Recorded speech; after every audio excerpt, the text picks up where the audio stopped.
Good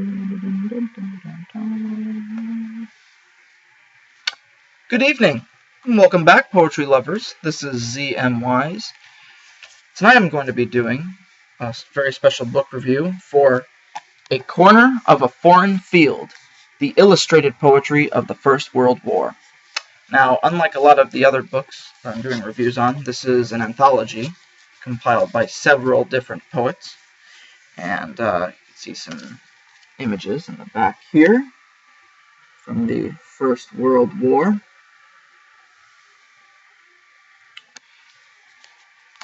This book is a myriad of different emotions: horror, shock, tragedy, sometimes light and humor, and many other wonderful feelings. Now, I was first attracted to this book because of the subject of the First World War, and I learned that although poetry about war has been written since the beginning of time, this is the one that clearly started the quote-unquote category war poetry.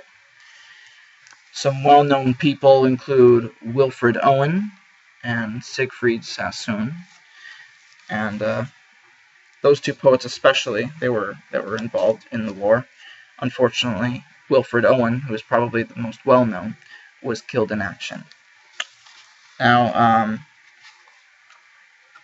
it seems that with each poem, they included an image which tries its best to accompany the poem. Let me find one of the best examples, anyway. Let me see here.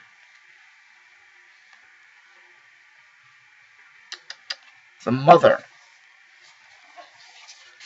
And it shows a nurse helping out a poor soul, recovering. And what's really great is that these poems aren't just written by the soldiers. They're also written by the nurses and relatives and spouses. I thought that element made this book that much better, in my opinion anyway. Now, let me see here. Normally, I know I say I would read the best poem that stands out to me, but for this edition, I need to pick two, for sure. One of them is by Wilfred Owen. It's called Dulce et Decorum Est. It's Latin. And be prepared for some graphic images. Bent double, like old beggars under sacks, knock-kneed, coughing like bags, we cursed through sludge, till on the haunting flares we turned our backs, and towards our distant rest began to trudge. Men marched asleep. Many had lost their boots, but limped on, bloodshod. All went lame, all blind, drunk with fatigue, deaf even to the hoots of gas shells dropping softly behind. Gas! Gas! Quick, boys! An ecstasy of fumbling, fitting the clumsy helmets just in time. But someone still was yelling out, and stumbling, and floundering, like a man in fire or lime. Dim, through the misty panes and thick green light, as under a green sea I saw him drowning. In all my dreams, before my helpless sight, he plunges at me, guttering, choking, drowning.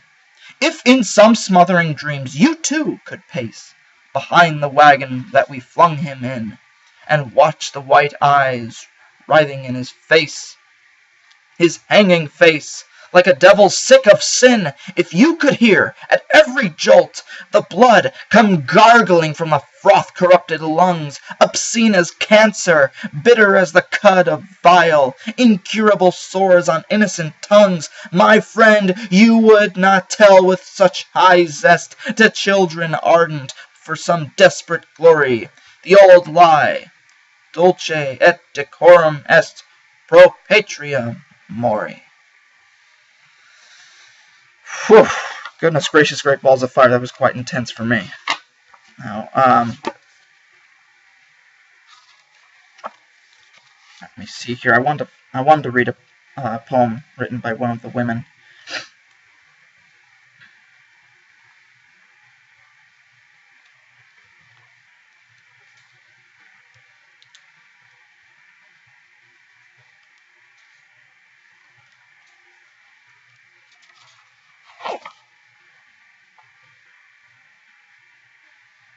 Alright, let me see here.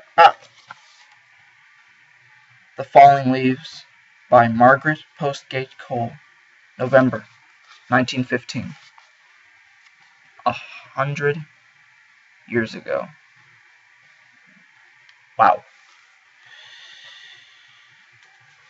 Today, as I rode by, I saw the brown leaves dropping from their tree in a still afternoon, when no wind whirled them whistling to the sky, but thickly, silently, they fell, like snowflakes wiping out the noon, and wandered slowly thence, forethinking of a gallant multitude, which now all withering lay, slain by no wind of age or pestilence, but in their beauty strewed, like snowflakes, falling on the Flemish day.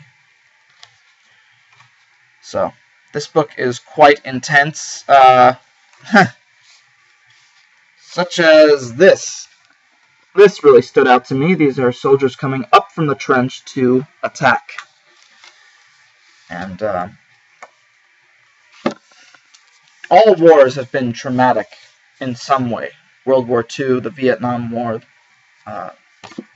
the war in Iraq, all of them have their, of course, casualties. All of them have such stories to tell.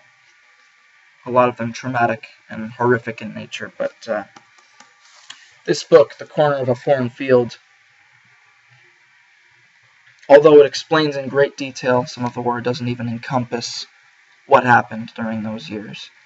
And I thank the soldiers, not just for WW1, but for all wars, for what they've done. Though I am pro-military, anti-war, I still appreciate what our vets have done. So, in the words of a patriot and a poet, poetry lives! Get your copy today. I mean it.